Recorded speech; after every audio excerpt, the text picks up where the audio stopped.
Ah, another lively day in this wonderful world. You know, I actually discovered something about the resting system where if you place certain items near your bed, you can actually sustain your well-rested stat for longer. And to be honest, I don't really think I need to explain how useful this is, Oh? Sounds like a Discord notification. Oh? Oh? Oh? About darn time, wouldn't you say? Wait, what is this? Oh. Oh. Oh no, oh, the horror. What a terrifyingly overpowered and negatively impacting addition. Get this off my screen. Okay, I'm Zach the Block Party guy, and, let's get right into it then, shall we?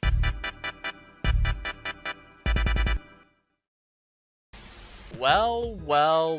Hello everyone, Zachary5149 here, and welcome to a video that I have been waiting a very long time to make. I actually already made a few videos about this game before it was even released. Unfortunately, however, I was forbidden from posting them to the forums until the game was actually ready to go, and thankfully, at long last, Block Party is live. And boy, did it certainly give us something to talk about. A lot of what I'm going to be talking about today is mostly just a repeat of all the talking points I made in the previous videos about Block Party and what I wanted to see. This video is about putting it all together and my take on what I have gathered so far. And for those of you who aren't up to speed, Block Party, long story short, is a two-dimensional game with a bunch of consistent designs, but different colors. The objective is to find the color the game picks for you and stand on that color before time runs out. The game progressively gets more constrictive as the time you have to react to each round shrinks by roughly half a second per 2 rounds. Couple other small details before we get started. First, you may notice a few things about my screen, how there's no chat or this random gear over here that I bet you didn't even notice until I pointed it out. This is from a behavior pack I created that places things a bit closer to the center of the screen so it's easier for me to read the colors and react appropriately. Unfortunately, while I could remove the hotbar, health, hunger, and EXP bar, nothing could erase the gear. Believe me, I tried. So yeah, that's just gonna be there for the whole video. And second, I am going to be referencing multiple versions of Block Party from other servers. However, I am not allowed to mention their names. I will instead be referring to them as versions 1 through 5, with version 5 being Bedrock Hive. And with all of that out of the way, we can officially start talking about the subject of this video, Block Party. Block.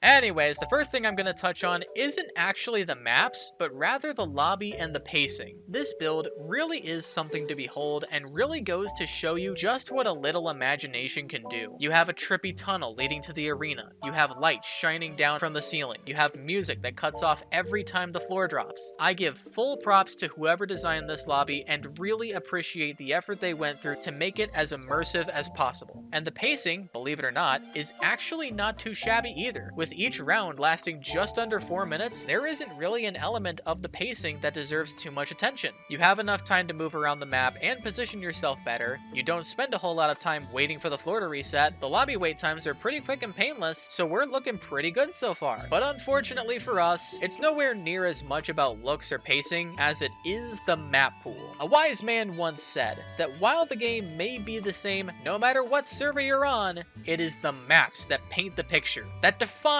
what kind of experience you'll be having. Let's knock this out one at a time, shall we? First, the map pool. There are currently 47 maps in Block Party, which is exactly where I'd want it to be if it just released. Not too small like it did in version 2.0, which hilariously only seems to get smaller every time it gets an update, but also not too big, leaving room to grow as its predecessor did with 67 maps. Speaking of which, all these maps are 35 by 35, making it the smallest arena of all 5 versions, and funny enough, 3.5 times smaller than version 2.0 and almost twice as small as version 1.0. This should actually work to Block Party's benefit because it gives map designers more reason to think about adding asymmetrical maps to the game. I mean, seriously, what did they think was going to happen when you have over 4,000 blocks to place manually? Who in their right mind would put that kind of effort when symmetrical maps are just copy, rotate 90 degrees, and paste? It's over 8 times as simple to make. What's that, dear viewer? Asymmetrical maps? How is that important? I'm so glad you asked. You see, map asymmetry has a lot to do with what Block Party is all about. You get good at Block Party by studying the maps, finding the best spots, and remembering what round it is so that you can be in the best spot at the right time. Situational awareness, being observant, and making the most of what little time you have. That is how you get good at Block Party. And I don't care what anyone says about power-ups, they are not, and should never be, how you beat someone in a game of Block Party. If there is a system that makes skill largely obsolete in a game of Block Party, it should not exist, in my humble opinion. More on that later. But let's focus on that first line, studying the maps. And coincidentally, it is way easier to study a symmetrical map than an asymmetrical one.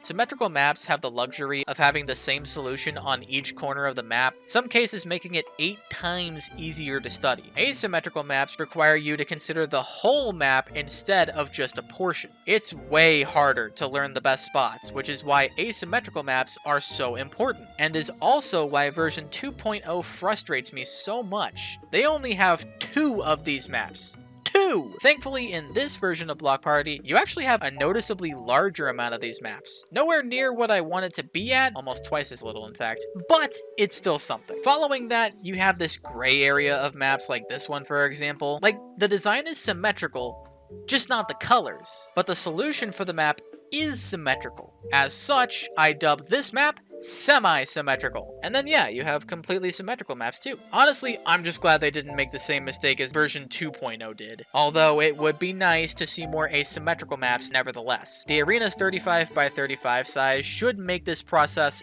infinitely easier. You could also ask your community to help make designs like you did in the past. Following that, you have the big one. The element of every version of Block Party that frankly told me everything I needed to know. Also the reason why I wanted to mention this on the forums while it was still in development. Map viabilities.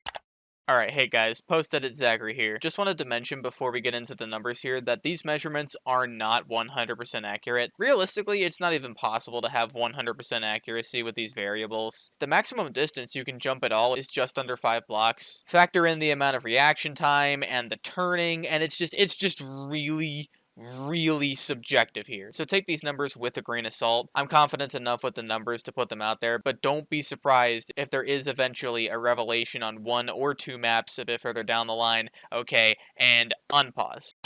Let me phrase it to you this way. In your opinion, what is the most exciting part of Block Party? Now, I'm sure there will be a few different answers, but for me, the answer is obvious. The climax! The longer you last in a game of Block Party, the more thrilling it gets. Knowing this, you'd think that it would be appropriate to introduce a system that maximizes your chances of reaching those moments, yes? But in my opinion, that's not exactly what we're seeing. At least not how it should be done anyways. I already talked about how the game gives you less and less time to react to the chosen color, but when you throw map viability into the picture, that's where things get complex. The best way to describe map viability is to use a time chart. Based on the round you're on, you have a certain amount of time to get to the spot you want to be on. If a map is viable with 1.0 seconds of reaction time, that means there is a spot on that map that, so long as you go there, will give you a 100% chance of being able to reach 100% of the colors on the map. I studied where the best spots are. I learned where the best spot on each map is based on what round I'm on, thus giving me excellent situational awareness, and I react well enough to get on the right color before time runs out. Block Party in a nutshell, people. But if a map is viable only with 1 second, that means it is not viable with half a second, due to the fact that you can't cover enough space to reach all the colors on a map anymore. And one more thing. Just because a map is viable at a high speed doesn't mean it should be easy to find the best spot. Really good maps like to hide the best spots from you, also greatly increasing the skill ceiling. Take this map for example. The best spot is here. You can cover it with 1 second of time, making it viable. But at half a second, you have to make the best of the situation, instead going here, with a pretty tight margin of error, to be frank. And like I said earlier, it might be in the best interest to design a system that gets you to the later rounds of a game more often. But here's what I was afraid of. I was afraid they would make this too easy, like every single map being viable at half a second with maybe 6 colors maximum on each floor for simplicity. You know, for the kids. Thankfully, that wasn't the case, but no. Instead, they decided to release a system I frankly never saw coming, that basically is not what I was hoping for. All of Block Party's maps are doable with at least 2 seconds of time, and thankfully there are hardly any maps that can be done with only 2 seconds of time. But then you have my first problem. Way too many 1.5 second maps. Over 40% of all maps are only viable below round 21. That is not a good number, and by far is the highest percentage of any version of Block Party. More than OG Hive, more than the version with only 22 maps. I actually, funny enough, made a stat sheet of what I wanted to see from this Block Party and wanted only 10% of all maps to be viable on round 21 or less. This version has over 3 times that amount. And you can see what this leads to. Common luck-based wins where you don't learn anything or have fun or have a chance to reach the most exciting part of the game. 1 second of reaction time is pretty much where I wanted it to be. In fact, it might be a little too high. But then you have half a second maps. The culmination of skill. The meta for competitive Block Party that separates the good players from the great ones. And needless to say, I wanted a lot of these maps. You can still have completely viable maps that are really good at hiding the best spots, not making them too easy. I wanted there to be at least 40 to 50% of these maps. Well, 8.5. 4 maps. Over 5 times as little as I was hoping. This is not what I was expecting, especially when you compare it to the original game. I mean, that version wasn't perfect, but it was infinitely more optimal for extending games into the high 20s. My measurements may not be perfect, but trust me, it still gets the point across plain as day. This is not a very skill-based Block Party. It gets even worse when you remember that items like this exist, that just teleport you to where you need to be, that completely invalidates everything that makes Block Party great. It's way too easy to acquire, especially since you have like 3 power-ups per round, way too overpowered, and not very beneficial to the game. All the other power-ups are a bit more fair, but I do not believe the presence of this power-up will positively impact the game, even this to a lesser extent. You also have a large number of maps that, when on round 23 and above, have over 2 colors missing from the best spots, making it pretty likely that you'll lose right there without having any chance to let skill tell the story. It just isn't where I was hoping it would be. Oh yeah, and I'm also not sure why they chose to add custom blocks for a floor. It prevents resource packs from changing the colors and making them easier to distinguish. I have a hard time distinguishing yellow from orange, light blue from cyan, so on. I hope as time goes on that they adjust the game to make it more skill-based. I am glad to see they still care about Block Party, but we have a long road ahead of us before I would be satisfied. But hey, everybody's opinion is different. This is just mine, and you are free to disagree. If you made it this far, thanks for watching. I really appreciate it, and have a great day. Later, peoples.